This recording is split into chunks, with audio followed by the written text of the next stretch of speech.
Senator Mark Kelly. I was a captain in the United States Navy. We want to speak directly to members of the military. This administration is pitting our uniformed military and intelligence community professionals against American citizens. like us. You all swore an oath to protect and defend this Constitution. Right now, the threats to our Constitution aren't just coming from abroad, But from right here at home. Our laws are clear. You can refuse illegal orders. You can refuse illegal orders. you must refuse illegal orders. You know better, Senator Kelly. You know better. How dare you do that? You could go to the House. You can draw up paperwork. You can try to start articles of impeachment if you think there's something illegal. I mean, damn, it ain't like y'all haven't done it before. You don't tell military men and women to ignore an order from the commander-in-chief. You don't do that. I happen to partially agree with the doofus Democrats in that opening clip, and I damn sure agree with the visceral response from Stephen A. Smith. Every once in a while, and it doesn't happen very often, but every once in a while, doofus Democrats will sneak a nugget of truth inside the smog of toxic mouth farts.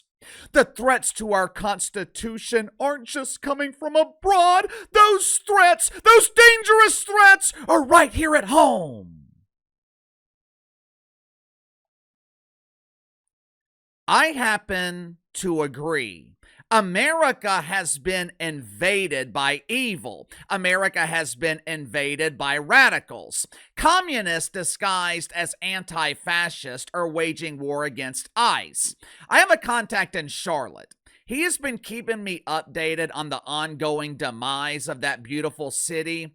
Paid protesters are trying to turn Charlotte into a third world dump. Minnesota has turned into an Islamic republic. The state capital, Minneapolis-Stan, it's essentially a shithole. There are Sharia courts in Texas, not Dearborn, Michigan, not the People's Republic of California. There are Sharia courts in Texas. And when the Trumper tries to stop this invasion, when Don Trump threatens to send Somalians back to their third world pooper, doofus Democrats accuse him of being a tyrant, and they publicly tell our military to defy his orders. Make sure to like and subscribe. You can follow me on Twitter at KC_BTL84. Our country is literally being invaded, and Democrats choose to play politics because they're too afraid to take a real stand. Credit to Stephen A. Smith for being willing to call out these anti-American assholes, because that's exactly what this is. It's anti-American. Democrats are telling our military not to listen to the commander-in-chief. Democrats are telling our military not to listen to their boss.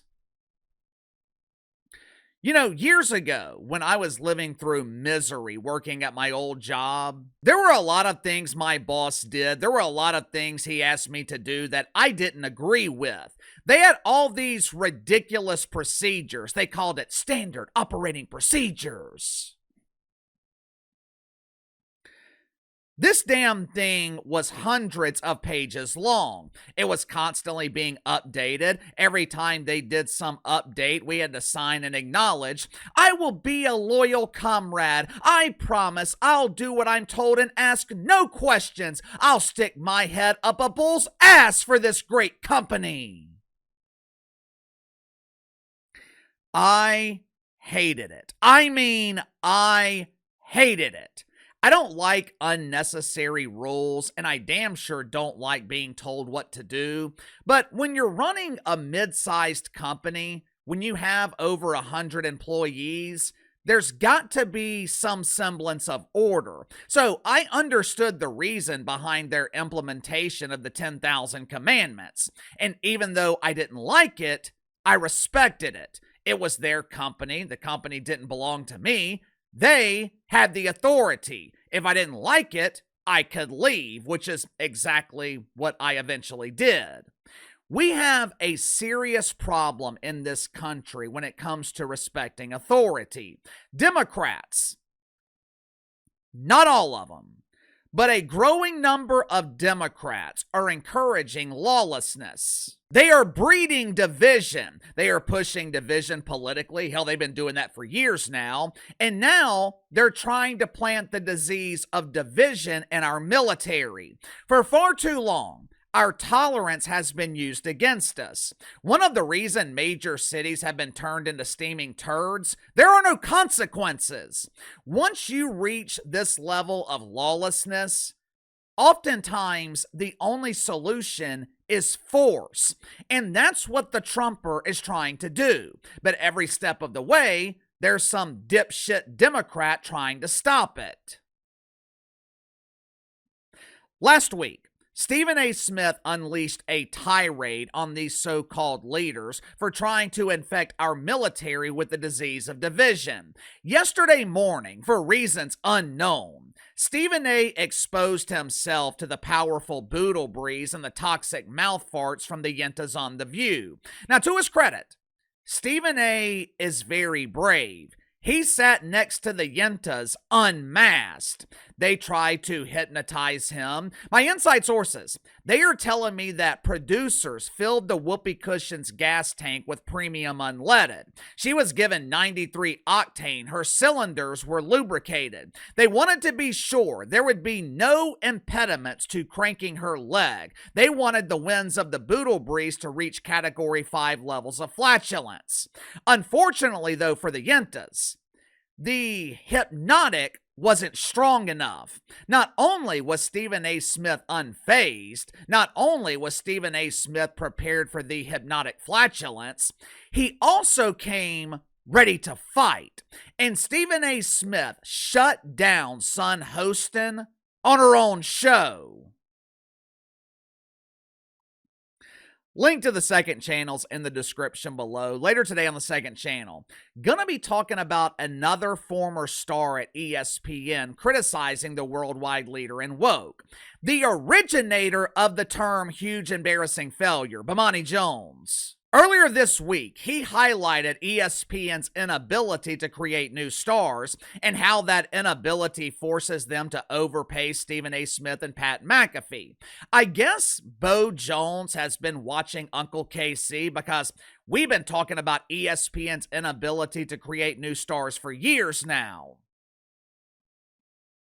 But the originator of the term huge embarrassing failure, the inspiration for the Huge Embarrassing Failure Awards, he finally found a way to be right. If you haven't already, click the link in the description below, subscribe to the second channel. Also, I intend to have voting opened up this weekend for the 3rd annual Huge Embarrassing Failure Awards, which will take place later this month.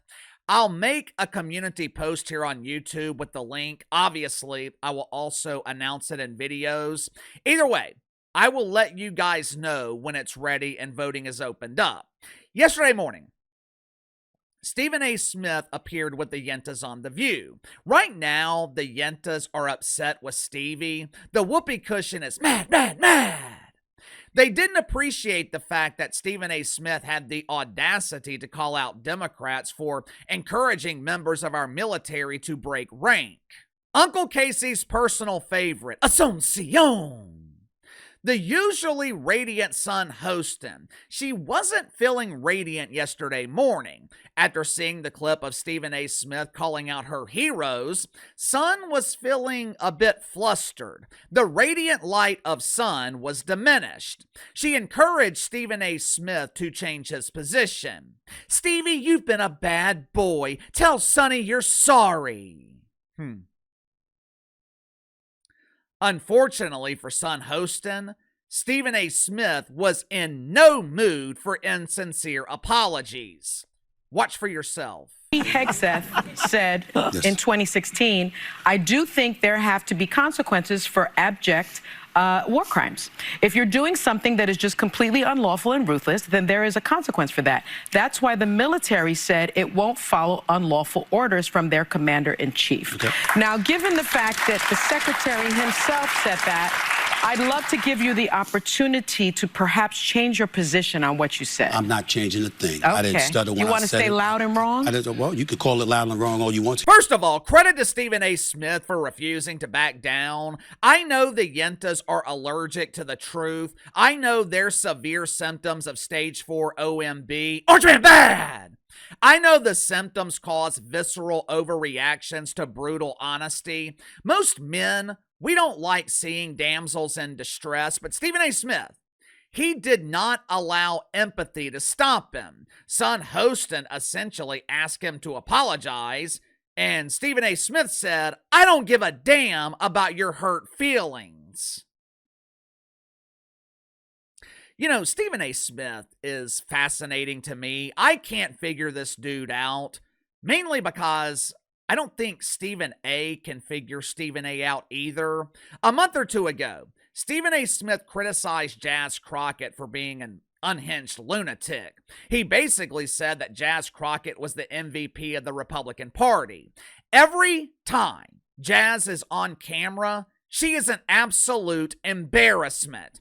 Davy Crockett is probably requesting a name change from the grave because he doesn't want to be associated with Jazz Crockett.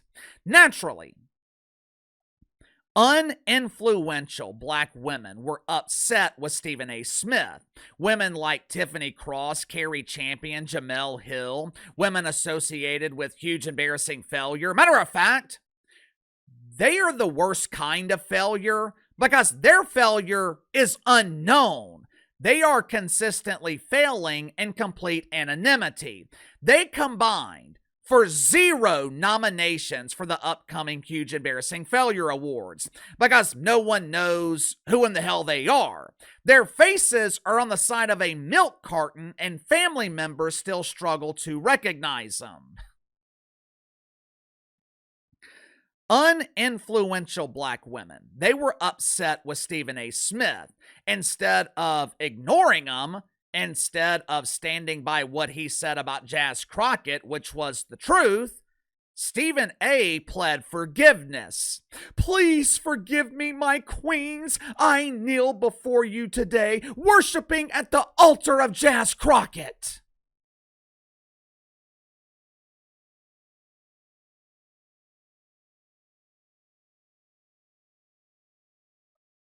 But with the ladies on The View, Stephen A. refused to back down. He basically provided a spoon and said, eat my ass, I ain't apologizing.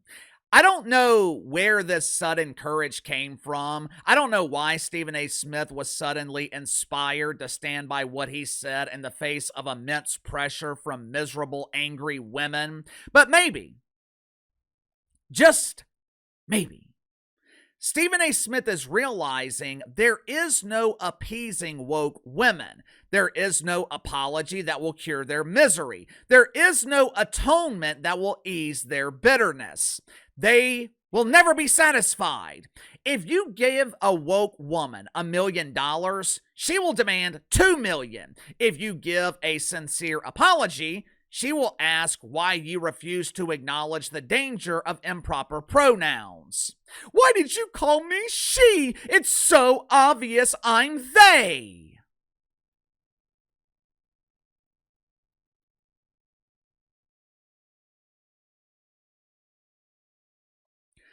Maybe Stephen A. Smith is realizing the best repellent for woke women is the truth. Sound off in the comments below. I'll see you guys later.